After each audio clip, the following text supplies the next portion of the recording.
Welcome to Japan, the land where fantasy collides with finance. Yes, the fantasy of the glamorous office lady, sashaying out of the Marinucci Towers in her designer pumps, carrying a Louis Vuitton tote, and then spending the evening sipping wine at some rooftop bar. At least that's what the travel documentaries and clueless BBC correspondents would love you to believe. Because apparently, in their imagination, Tokyo is just one giant Gucci runway with sushi served on the side. But reality? Let's slow down right here. Before you click away, let's get something straight. The average Japanese office lady is not spending her paycheck on Prada. She's probably spending it on rent for a shoebox apartment the size of a broom closet, convenience store pasta, and, brace yourself, super processed food. Yes, food so processed even the BBC would clutch their pearls while telling you Japan's diet is healthy. So, today, we're going to deconstruct two persistent fantasies. First, the myth that Japan's office ladies are strutting around like rich influencers. Second, the fairy tale that Japan somehow escaped the global epidemic of processed junk food. Spoiler, they didn't. If you stay with me, you'll never look at Japan's luxury life the same way again.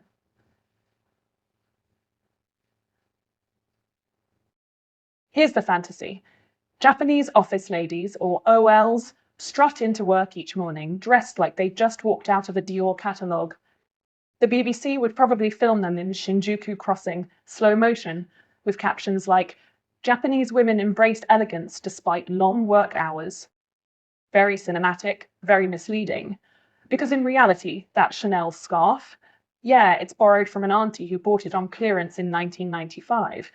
Let's talk numbers, because numbers destroy fantasy faster than anything. The average Japanese OL makes about 2 million to 2.5 million yen per year. That's under 20,000 US dollars. Congratulations.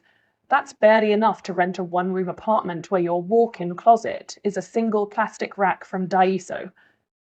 So how do these women afford the luxury labels you see in travel magazines? Here's the trick. They don't. One handbag bought on credit, a single designer coat gifted by parents, and voila. The illusion of affluence is complete. Western tourists snap photos thinking Japan is Paris East, while the OL goes home to eat instant ramen in pajamas older than her career. But the kicker? Unlike the West, where personal debt is whispered about with shame, in Japan it's practically baked into the system. Store credit, installment plans, and seasonal sales keep this luxury cosplay alive. It's cosplay, not lifestyle. If you peeked into her fridge, you'd find not champagne and caviar, but convenience store bento and expired natto. And yet, the myth persists. Why? Because mass media loves a good fantasy, and nothing sells Japan abroad like the image of hardworking yet glamorous women who somehow have it all. Except they don't. They have the handbag, maybe the shoes, but not the life. The reality is paycheck to paycheck, where luxury is an Instagram filter, not a bank statement.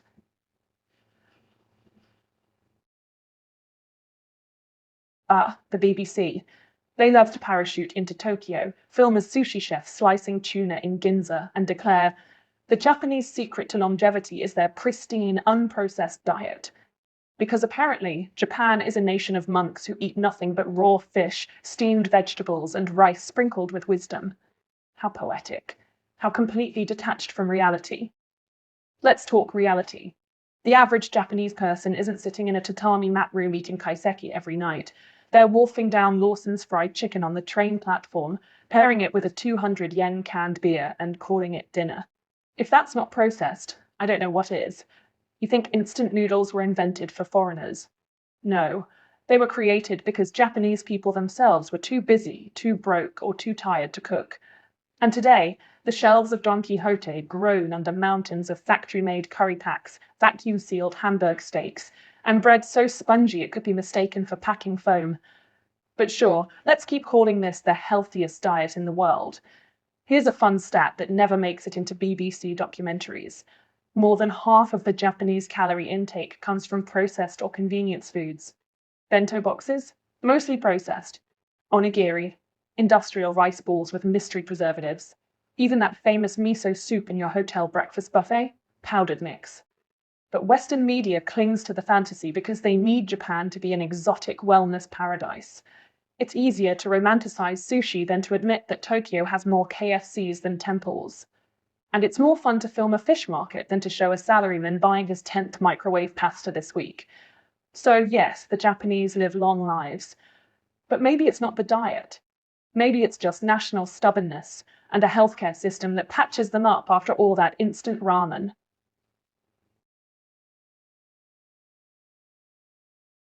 Here's the paradox of modern Japan. An office lady might walk into work looking like a Vogue spread, heels polished, handbag gleaming, blazer pressed within an inch of its life. But open her lunchbox, and it's pure tragedy. Instant noodles, microwaved pasta, or a 7-Eleven sandwich that tastes suspiciously like styrofoam. Fashion is curated. Nutrition is outsourced to convenience stores. Why? Because in Japan, appearance trumped sustenance. Nobody cares what you had for dinner, but they will absolutely judge the brand of your handbag. A Louis Vuitton tote screams classy and successful. A Lawson's Karajan chicken nugget? Nobody sees that, except maybe your cholesterol levels. Let's be brutally honest. Most Japanese OLs simply don't have the disposable income to eat fresh organic meals and buy fashionable items. So they choose the more visible investment, clothes and accessories. After all, no one at the office claps when you announce you bought broccoli, but they will gasp when they see that Chanel wallet, even if it took 3 years of installment payments. Meanwhile, the BBC insists Japan is an oasis of healthy living. What they don't show you is the OL scarfing down a convenience store spaghetti that has more preservatives than a Twinkie, or the traditional bento that's really a sodium bomb mass-produced in a factory outside Saitama.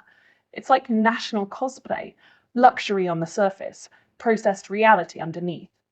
Japan sells this to the world because it's a perfect export. Glamorous women in spotless uniforms, slim figures, youthful energy.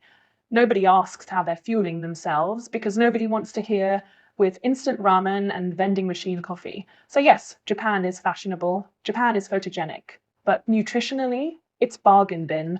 And the contradiction is almost poetic, if poetry came in shrink-wrapped plastic with a shelf life of 2 years.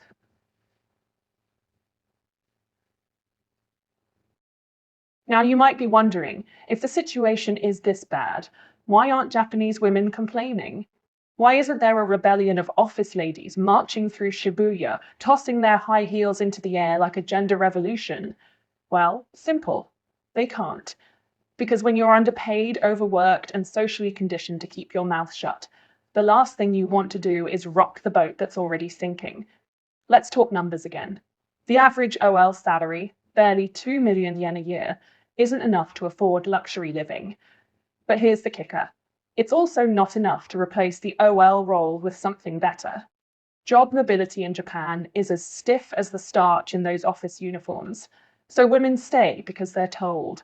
It's stable, it's respectable, it's enough. Enough for what, though? Rent, ramen, and regret. And then comes the cultural guilt trip. Japanese society teaches women to be grateful for even having a job at all. Complain about wages, and you're labeled selfish. Refuse to look elegant at work, and you're unfeminine. So what do OLs do? They swallow their complaints, swallow their processed conveni lunches, and smile through the uniform cosplay that the world mistakes for glamour.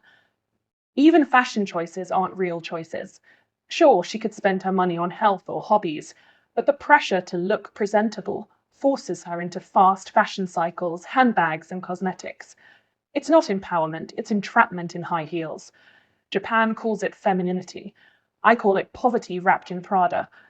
And the saddest part, many women don't even recognize it as oppression anymore. It's just normal. Their mothers lived it, their co-workers live it. And as long as Western media keeps pumping out fantasies of elegant ols with healthy diets, the illusion continues unchallenged. So no, they don't complain, not because they're content, but because the system made silence the only affordable accessory.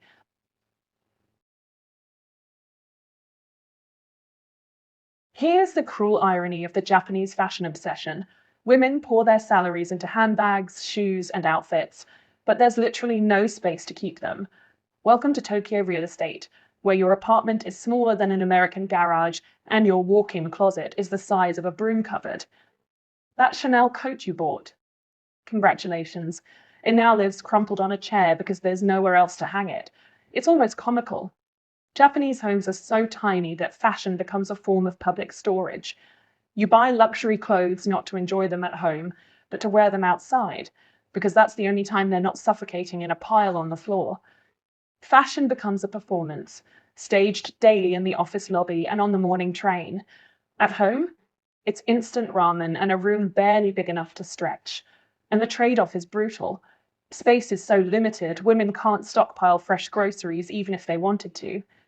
Fridges are small, kitchens are smaller, and shopping daily for fresh produce is impractical when you leave the office at 9 at night. So what fills the gap? Processed food, convenience store bentos, and ready-made meals. Compact, stackable, preservable. Tokyo kitchens aren't built for cooking. They're built for reheating. The result? A society where the outward show of fashion matters more than what fuels the body. You've got the OL in Prada pumps, Instagram ready, but her dinner is a plastic tray of microwaved spaghetti balanced on a folding table. Luxury on the outside, processed on the inside. A contradiction so extreme it could only survive in a country where appearances matter more than reality. And the kicker, this isn't an accident. The system is designed to keep women spending on clothes, visible investments, while survival at home is outsourced to Lawson and 7-Eleven. Japan has engineered the perfect consumer loop: glamour outside, instant noodles inside. It's not just lifestyle, it's strategy.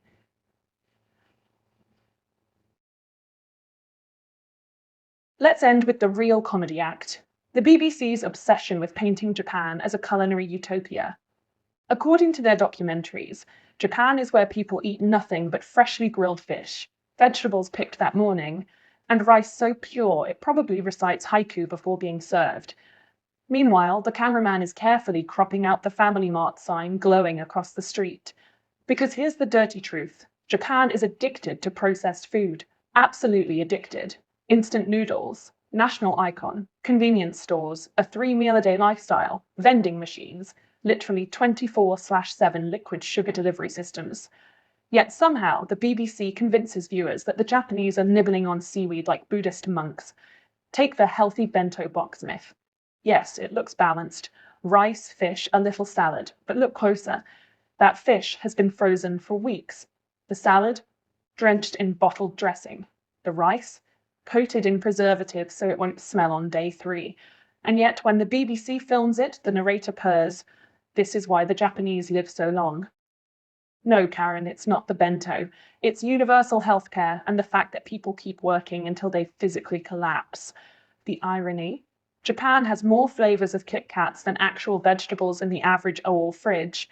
Strawberry cheesecake Kit Kat, sake Kit Kat, wasabi Kit Kat, processed sugar disguised as cultural charm. But you won't see that in a BBC feature because it ruins the fantasy. And that's the kicker. Western media doesn't want the truth. They want a story. Japan must remain the exotic land where women are glamorous, food is pure, and society is harmonious. Never mind the instant curry pouches, never mind the fried chicken counters, never mind the fact that most OLs are skipping meals just to pay bills. So the BBC myth lives on, an illusion of health, elegance, and luxury. But peel back the plastic wrap, and what you really find is Japan's favorite dish: super processed denial.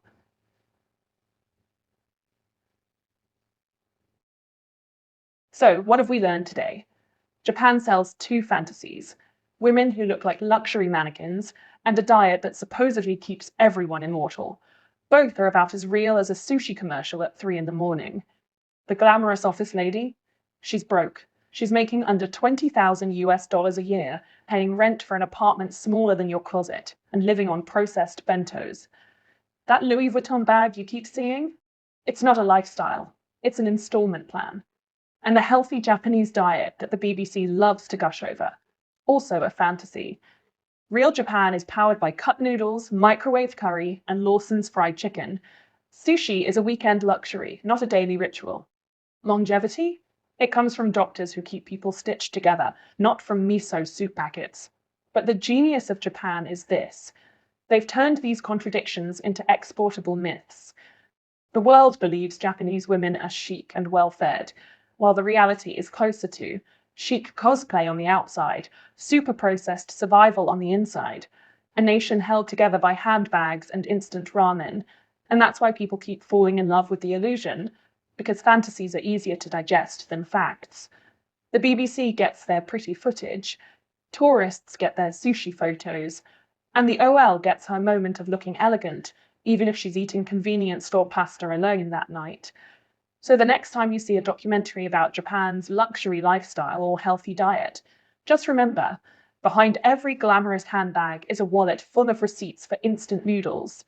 And behind every sushi montage is a vending machine, waiting patiently, humming with neon light, ready to deliver Japan's true national dish, super processed denial.